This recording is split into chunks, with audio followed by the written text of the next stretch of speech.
Hello YouTube! Welcome to another video about Pokopia, and today we're gonna go over my daily checklist. So on days where I don't have as much time to play, these are some of the things that I will do every single day, and maybe this will help you as well.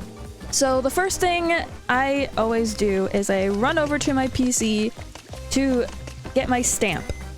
Daily stamps are important. They have different rarities and they are worth a certain number of Pokecoins or life coins. So you see this little Bulbasaur over here. It's just a little circle. That's like the lowest rarity. It's super common. Then you see this Arcanine right here. He has some like little squiggles and that's like a semi-rare. Okay, so maybe we could rank them as common, rare, and then like R, SR, SSR. Yeah.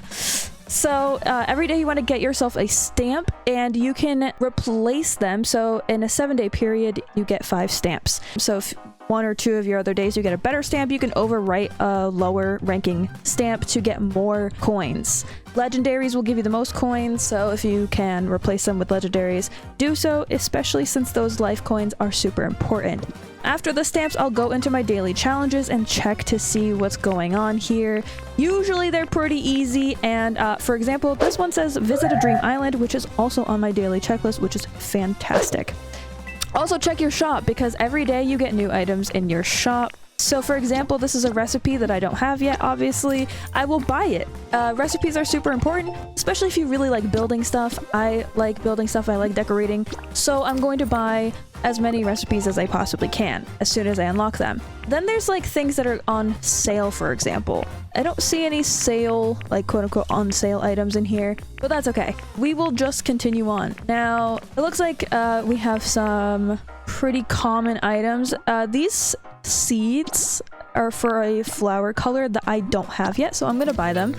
I don't have to, you don't have to, but you know, you can if you want to. First thing I do is check the PC by the Pokemon Center.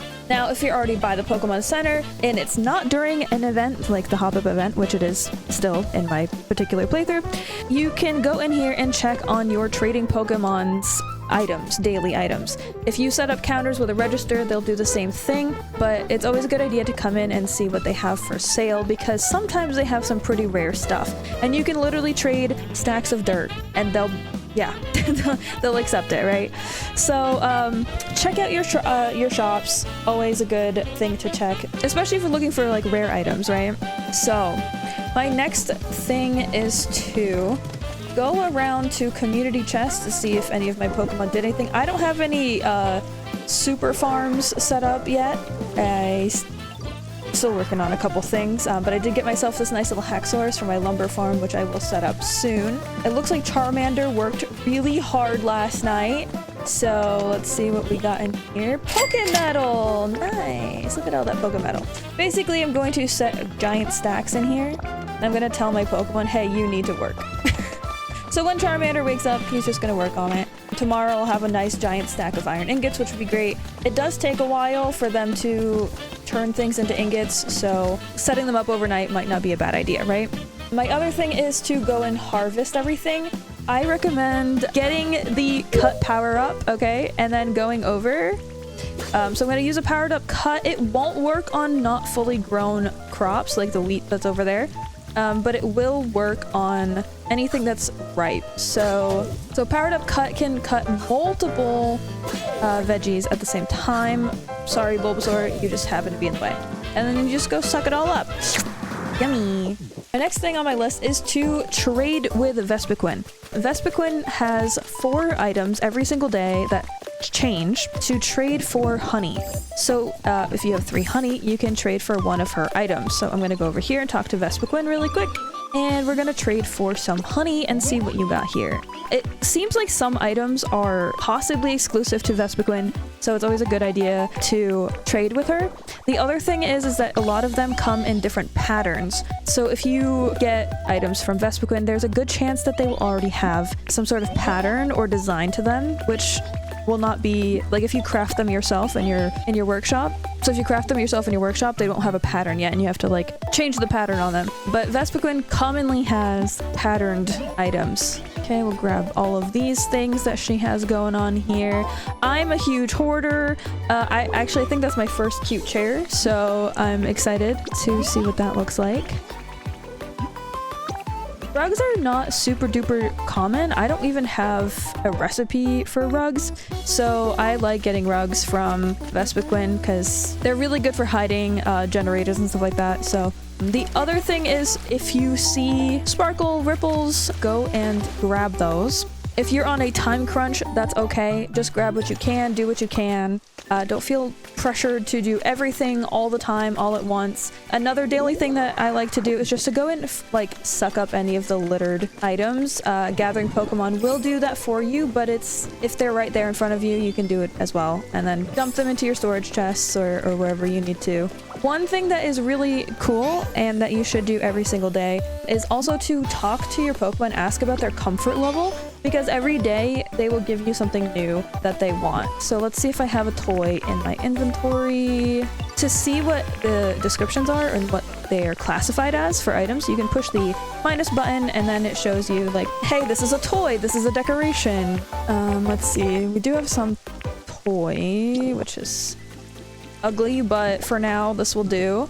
Increasing the comfort level unlocks more recipes and more items in your shop, so I highly recommend trying to raise your comfort levels. Another thing is with comfort levels, check in to make sure that what you did the previous day didn't drop you down. So for example, if you're building a bunch of structures and rehousing Pokemon, it's really easy to make your Pokemon homeless. So double check your comfort level in the PC. That's again, the minus button when you're in your PC doing your daily check-in on your store and stuff. Now, if you are on a time crunch, these are like the main things that I do. That's to gather my veggies, check my traders, my shops, trading with Vespicquin, all that kind of stuff. The other thing I like to do, especially if I'm on a time crunch, is to go and set up houses or things that I'm trying to build, right? So if I'm trying to build something, I know it's going to take a while. I will just set it up right then and there before logging off for the day, so that way the next day that I come in, it will already be completed. A quick thing that you can also do every single day is to go check your vending machines that are hooked up to electricity and get your daily drinks, because every vending machine will let you use it once a day. So grab your drinks. Drinks are kind of more on the rare side, and they are used to make different water types or lava, but also used in soup making. So I recommend going over to your vending machines and checking those out, which we can, I guess, do right now. Alright, so we're gonna go check our vending machines really quick. Let's see what we get today. Oh, soda pop. Okay, cool. Soda pop does ocean water, I believe. And then the tea will give you hot springs. Fresh water is just regular spring water. Chili sauce will give you can make lava. And then the last but not least is the Moo milk coffee or tea or something like that, and that makes muddy water, which is used in some exhibits. Yep, there it is. Moo milk coffee. After checking all the vending machines, there's like photo op. I always recommend taking pictures during photo ops. Those go into your feed at the beginning, so I always recommend taking that picture. Nice. If there's a photo op, take it. It's really great to see all of the pictures that you take displayed when you open the game. And I think there's a whole collection of different photo ops, so whenever a photo op pops up, you know, maybe just grab it really quick. If you are planning on, you know, playing for a little bit longer than a few minutes, I recommend coming over to Moslax, because you can give Moslax a daily offering.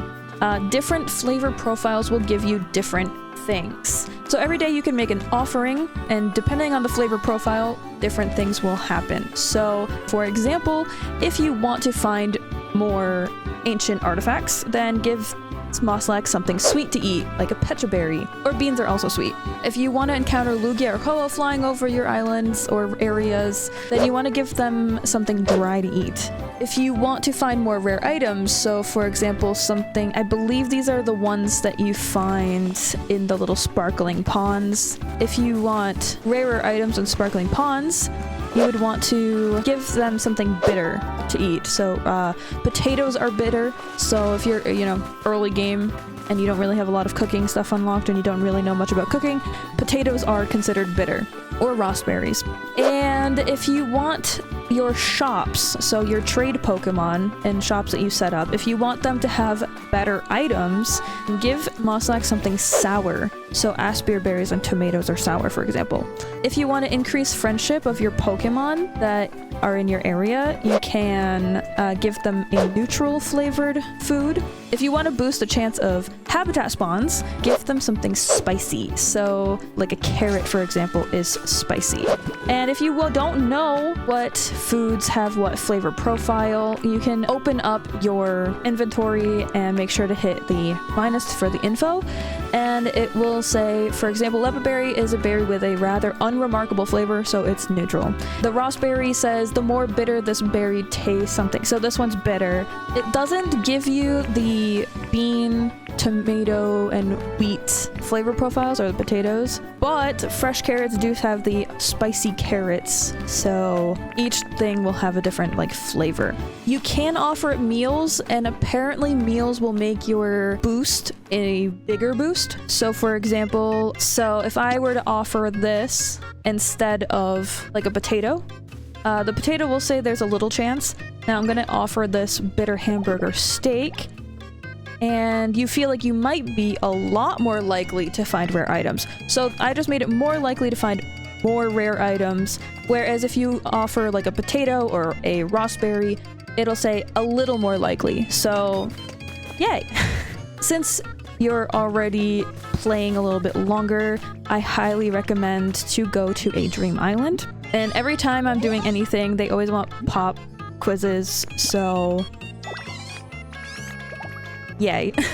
Pop quizzes do make your Pokemon happier, so, you know, if you have time to do it, I recommend doing it. Okay, so we're gonna go to an island. Every day you should go to a Dream Island. The reason being, resources, yes, so if you have extra time, they are great places to farm a crap ton of resources. However, that's not the only reason.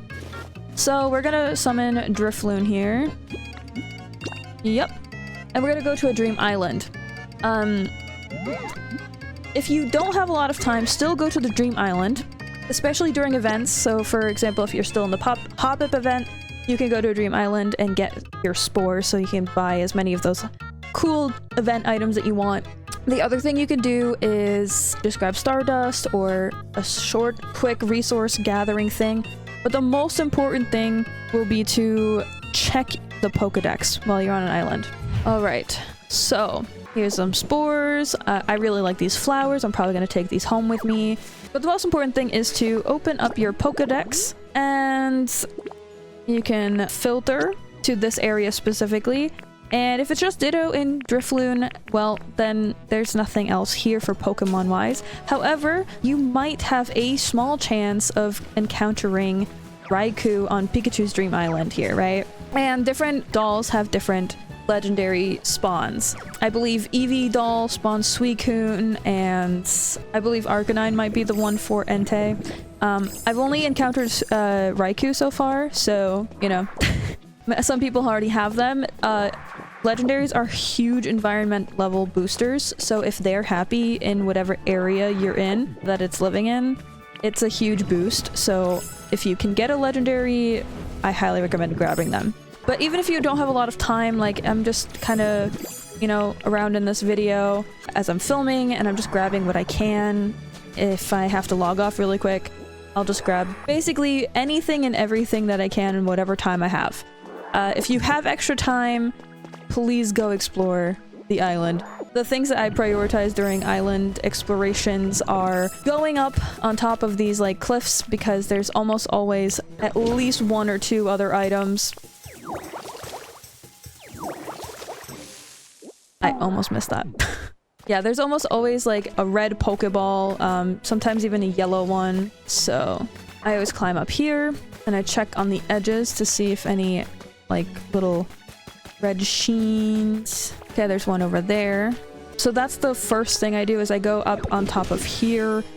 And then I go into any structure that is on the island. So any housing type looking structure, because there's almost always something. Okay, cool, we got a recycling bin. Nice. And here we got yellow. Let's see, habitat information this time. Sometimes they're recipes. Sometimes it's like you can get Pokemetal and stuff. So, and now I'm gonna go over to the structure because there's almost always something up here. Anytime you see a house or some sort of structure on a dream island, there's almost always something. So we just got Pokemetal. Nice. Pokemetal is awesome. Though you can farm Pokemetal quite easily, so don't be afraid. And this one happens to have a garden. Okay, cool. Pencil holder. Nice. This is mine's now. And I will steal literally anything and everything that I want from here. Same with the other structures. If there's a house, I will probably always tear it down if I have the time. If I don't, I will take everything and anything that I can. I will prioritize furniture and stuff, utility poles, whatever. It's coming with me. So grab whatever you want from Dream Islands. Go to Dream Islands every day if you can. Even if it's just to check if you have legendary Pokemon, right? So that's my daily checklist, pretty much. The last thing I do is set up any like prefab buildings before logging off completely. There are a few other things that I do, so if I have extra time, I might sort my inventory before I log off. So I'm currently gathering a bunch of crap, and nobody wants to deal with a full bag, right? So when I head back from my dream island, I'll probably either dump it all into one box, or I will sort it if I have the time to. If not, I'll do it the next time I log on. When you're on a dream island, make sure to go up to the structure, and if the only thing that you steal from here because of time, or maybe you just have everything that you possibly want, steal this doll. They sell for a lot when you trade with your Pokemon for stuff, so grab that before you leave so you have an item to barter with. Okay, now that I've come back from my dream island, I'm going to go try to sort if I have time. If not, I'll just dump it into a box. So I believe I have time, so I'm going to hit my X button, and all of these items are in my inventory that need to dip. So I'm just gonna drop them into all these boxes where they belong. I have different boxes for different things, but not everyone does. I highly recommend setting something up though, because it can get to be a lot. I'm still in the middle of doing my storage. Don't take my storage as what's good. It's still work in progress. So, but we're getting there. We're getting there. There's no auto compile or condense, so you're gonna have to like dump your stuff into the box and then go up and hit like hold X in the storage box to sort them so that the stacks will come together. But yeah, this is pretty much what I do every single day. And then obviously if you have more time, do whatever you feel like you want to do. There's nothing that is telling anyone that they have to do anything, but these are just the daily like checklist things that I do just to keep myself going and my game running. So if I'm running short on time because I work a full-time job and I have streams or whatever, those are the things that I will do at minimum every single day. I don't always do the Moslax offering, and that's because I don't always play more than like 30 minutes. So if you're not playing for super duper long, don't worry about the Moslax buff. But if you are playing for a little bit, you know, offering up a berry for a small chance of something cool or better is never a bad idea. But I wouldn't worry too much about it if you can't. The other things are way more important, I believe, on my checklist, like Vespicquin trading, checking your stuff, your daily stuff, and going to a dream island for sure. If you want to farm Pokemetal, make sure to cook. So another daily thing that could be on your stuff is to make sure that you've cooked a bunch of potato hamburger steaks if you want to do Pokemetal farming, or maybe it's some other items like different foods that might help out with other things, whether you're powering up your water gun or your cut or your leafage so you can create vines on your builds. If you're running low, maybe one of your daily things could be to cook a bunch of stuff after you've harvested your vegetables. And that will be pretty much all I have. So thank you very much. If you enjoyed any of this content or you think you like Pokopia stuff, consider dropping a like, a subscribe, and even a comment that says PP up. Best item in the game, obviously. But thank you so much for watching my video and have a fantastic day.